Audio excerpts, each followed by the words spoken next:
Баршаңызға қайырлы күн достар. Бүгін сіздермен өте дәмді шығатын алмалы пирог рецептімен бөлісетін боламын. Көріп тұрғандарыңыздай пирог өте жұмсақ, өте әдемі болып шығады.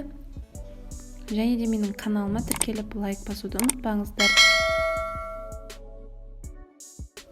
Ол үшін бізге қажетті заттар 3 алма, қант, сүт, жұмыртқа, сары май, ұн, қобызғыш қажет болады. Ыдысымызға жұмыртқаны саламыз, оның үстіне қант салып, жақсылап миксерлеп араластырамыз.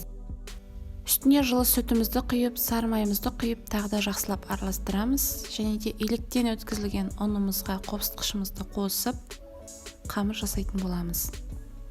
Біздің қамырымыз сұйық болып шығуы керек. Алмамызды қабығынан тазалап аламыз, және де осылай ұсақтап турайтын боламыз.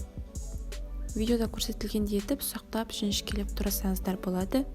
Енді осы алмамызды қамырымызға салып жақсылап араластырып аламыз да 180 градуста қызып тұрған пешке 30-40 минутқа пісіріп аламыз.